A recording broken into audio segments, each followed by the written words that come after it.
혹시 정순신 변호사와 부인 조 씨, 그리고 서울에서 학교폭력 자치위원으로 활동했다고 하는 송계동 변호사와 공적 사적으로 혹시 연관이 있으십니까? 없습니다. 일면식도 없으십니까? 네.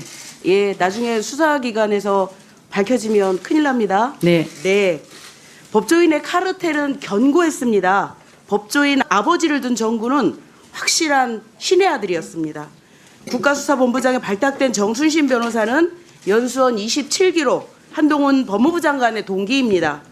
거기에 강제 전학이 부당하다고 재심을 청구한 정군의 어머니 조 씨의 법률 대리인도 연수원 27기인 송계동 변호사였습니다.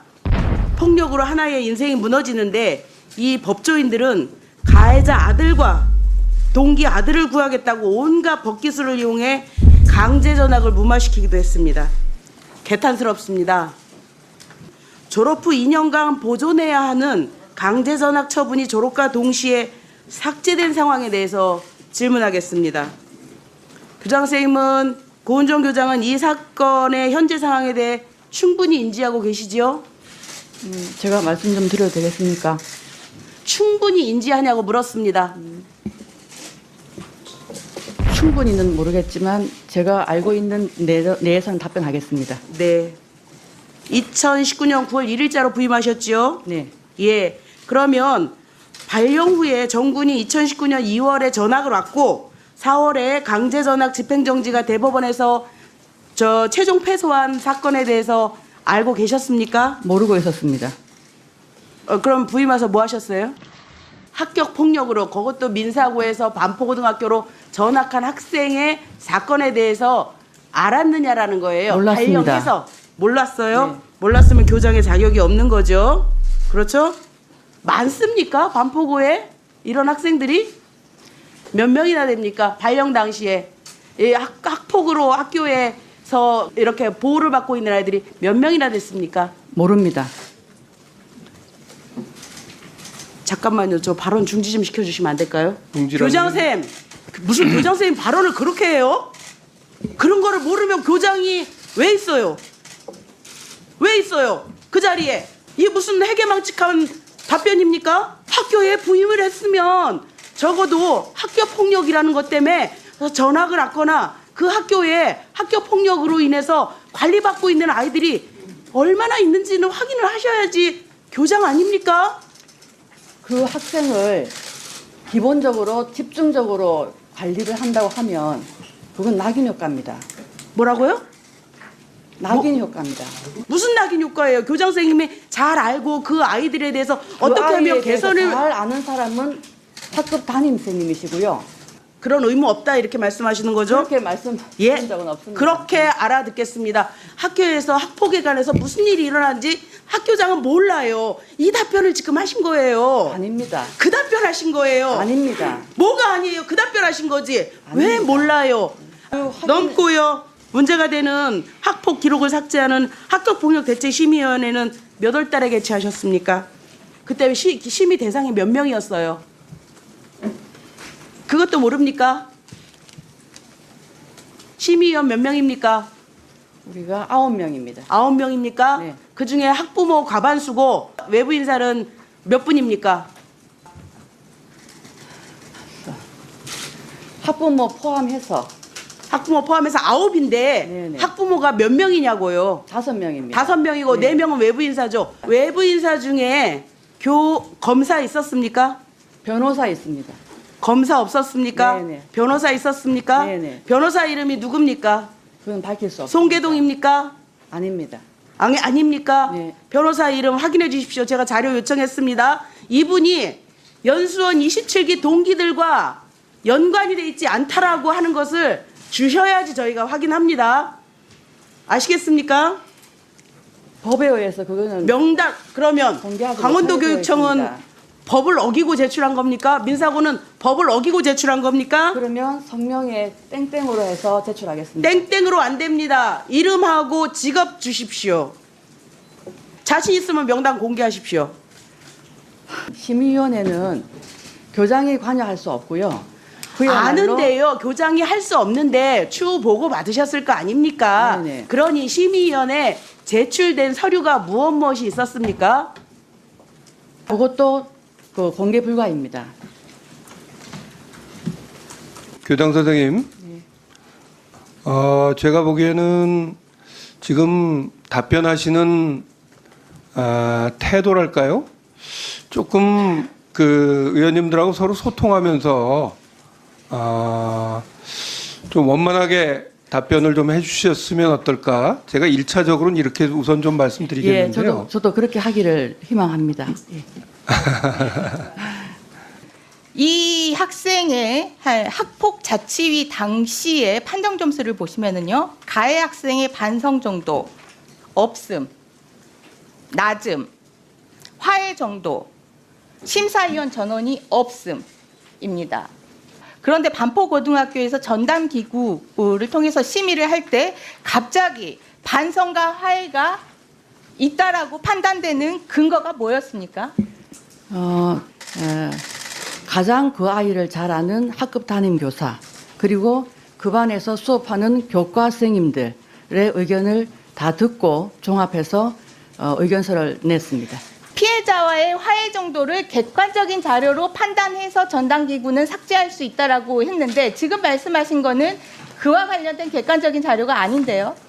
그리고 그 심의위원회를 열기 전에 그 학폭 담당 교사가 학생과 학부모를 면담한 것이 회의록에 나와 있습니다. 학생과 학부모를 면담을 해서 학생이 반성을 했다라고 네, 그렇게 얘기를 하니까 네. 반성한다라고 심의기구에서 판단합니까? 일단 심의기구에서는 만장일치로 삭제를 그러니까 그 결정을 했습니다. 객관적 자료가 뭔지, 뭘 보고 교장 선생님은 납득을 하셨는지, 그리고 지금까지 설명에 의하더라도 피해자와의 화해 정도는 전혀 나와 있지 않습니다. 그와 관련된 객관적 자료 있었습니까? 회의록에 기재되어 있는 걸로 기억합니다. 보셨다면서요. 네, 어떻게 되었습니까? 반성을 하고 있고 앞으로 그런 일이 없도록 하겠다는 그런 내용이 있습니다. 판정 당시에 8명 전원이 화해 가능성이 없다라고 판정이 됐는데 전담기구 심의 당시에는 어떤 객관적인 자료로 그 부분을 판단을 하신 겁니까?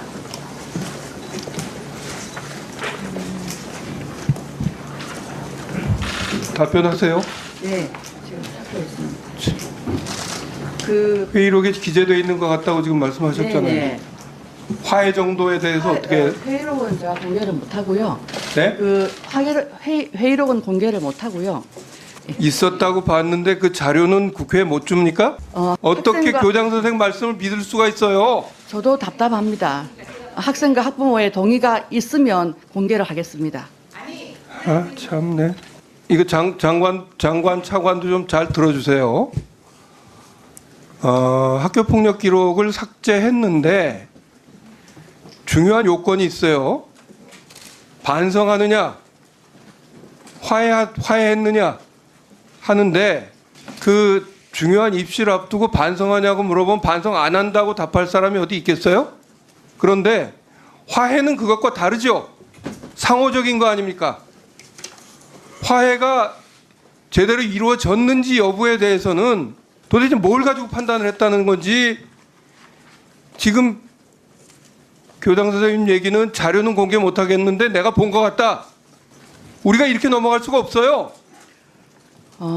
어떻게 생각하세요? 그 삭제를 하기 위해서는 폭력대책심의위원회 심의를 반드시 거치게 되어 있습니다. 내가 거기 그리고- 요건이 있잖아요. 네, 그 심의 내용 안에는 그 심의는 위원 9명으로 구성되어 있고요. 그 위원들이 서로 협의를 하는 겁니다. 그러니까 예. 반성은 본인한테 물어서 본인이 반성합니다 하면 뭐 사실 여부를 떠나서 그렇다 치고 화해는 어떻게 확인하느냐 말이에요. 화해는 상호적인 거 아니에요. 살펴보겠습니다. 확인해 보겠습니다. 반드시 살펴보시고 반드시 확인하시고 답을 꼭 하셔야 될 겁니다. 지금 어디가 빈틈인지 좀 보이십니까? 삭제를 위해서는 그 반성과 화해가 필요한데 제가 보기에는 그 과정이 제대로 안 된 상태에서 반성과 화해가 이루어졌다고 하고 삭제했다는 것으로 보여져요. 이게 뭔가 제도적 미비가 느껴지지 않으세요? 지금부터 중요한 사항을 말씀드리겠습니다. 약 1분만 집중해서 들어주시길 바랍니다.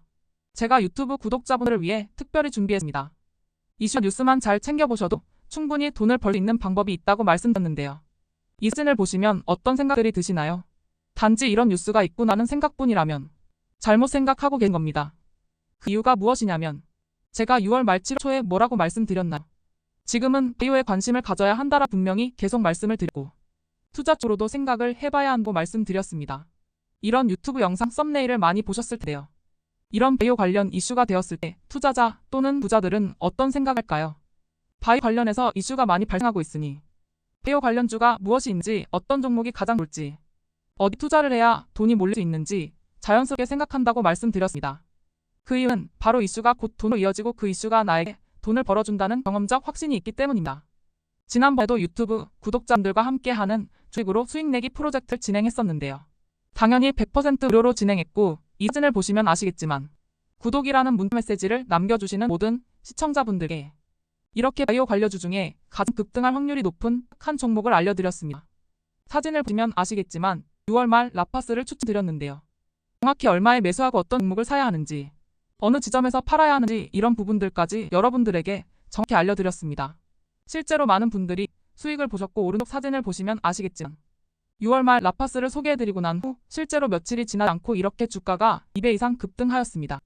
지난번과 똑같이 문자 메시지로 구독이라고 보내주시면 이번에 이슈가 되고 있는 주식 중에 앞으로 대장구시를 하면서 주가가 가장 꽤 상승할 종목을 시청자분들에게 문자 메시지로 종목명과 사고자 하는 시점을 모두 알려드리겠습니다. 그래서 이 영상을 보시고 계신 시청자분들에게 이번 종목이 궁금하다 하시는 분들은 남녀노소 시간대 상관없이 이렇게 상단에 제 번호를 항상 남겨놓고 있습니다. 제 전화번호 010-5638-2209로 구독이라는 문자 메시지를 보내주면 됩니다. 저는 다른 것을 바라는 게 단 한 가지도 없습니다. 여러분들이 저로 인해 수익을 보셨다면 구독과 좋아요 한 번씩만 부탁드립니다.